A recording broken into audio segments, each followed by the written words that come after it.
This video is brought to you by Delta Dental. Hello, I'm Susan Gisholt, Manager of Talent Strategies for Delta Dental of Michigan, Ohio, and Indiana, and welcome to the virtual intern experience.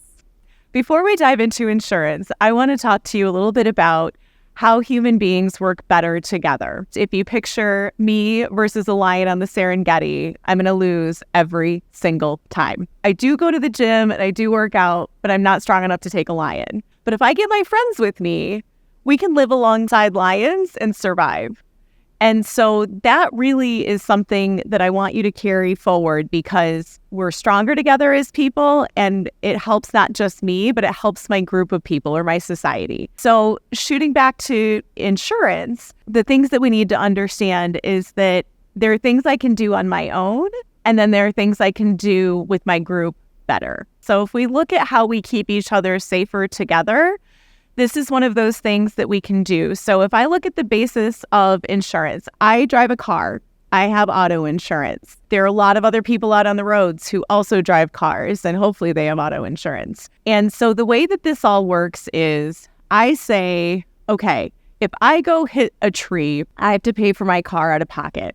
That might be expensive, but if I hurt and hit somebody, that could get very expensive if I had to pay for somebody's medical bills out of my pocket. My budget is not set up to be able to say, okay, it's a very rare occurrence that I would hit anything or injure somebody, but if it were to happen, I would have to go dig into my savings and try to pay for that myself. For most people, that's not practical.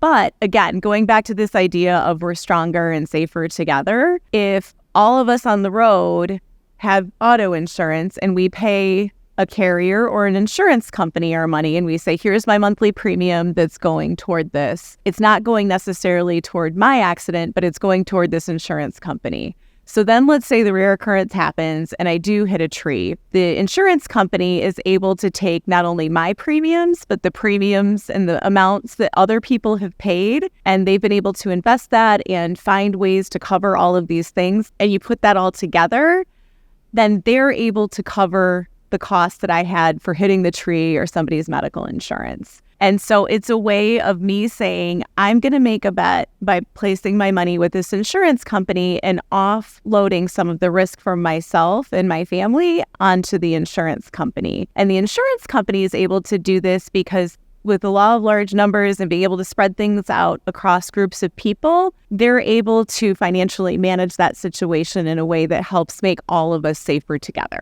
So now that you know a little bit about how insurance works generally, I'm going to demystify a little bit about dental insurance. This is something that we don't talk about and might be somewhat invisible the way it operates in your life. So you may be on your parents' dental insurance, go get a cleaning twice a year, walk out of the dentist's office, you've got your toothbrush, you've got your sticker, you've got your floss and your preferred toothpaste. And you don't give them a credit card. You don't do anything. You just set up another appointment. You come back in 6 months. So what is going on behind the scenes there? This is one of those pieces that's really, really helpful about having insurance. There are different kinds of insurance. So we talked about auto insurance. There's also life insurance, medical insurance. There's pet insurance. There's lots of things. One of the things I like to think about is there's insurance you want to have and not use, and then there's insurance you want to have and use. So every day that I wake up and I don't use my life insurance policy is a really, really good day. That's insurance I want to have and not use, at least for a very long time. Then I want to look at insurance that I want to have and use. Dental insurance is one of those insurances. And the whole reason why is if we can get after preventive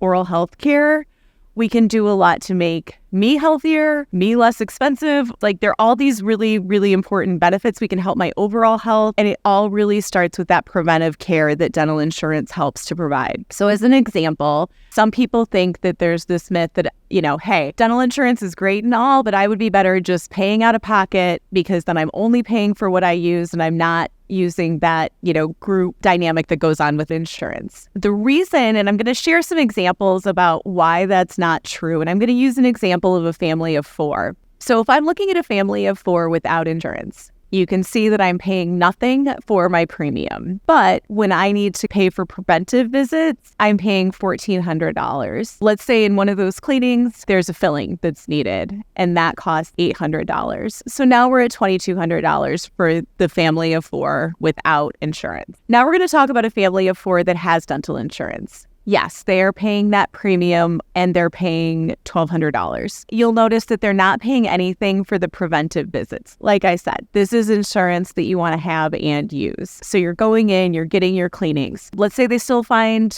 a cavity and need to put in a filling. Now I'm going to pay $200 instead of $800. And the reason why goes back to this whole concept in insurance of we're stronger together. And so the provider network or the dentists who participate with this dental insurance have negotiated rates. So we're paying $200 instead of $800. So if you go side by side for the family of 4 that doesn't have insurance and that does have insurance, we're talking about a difference of $800. So it really does pay to have insurance. So you may be thinking, Susan, okay, great. I've got a really simple solution for you. I'm looking at those costs for preventive visits and just don't go to the dentist. That is a terrible idea. We do not recommend it. I would absolutely say you want to be doing your preventive care. In fact, over 2 million people nationwide across this country end up in the emergency room for oral health issues that could have been found and often prevented just by going to your twice-a-year cleanings. If you think about really the power of what dental providers are able to do, they are trained to find 120 signs and symptoms of non-oral health related diseases. So I have a personal story. I have a family member who was in for his regular cleaning, and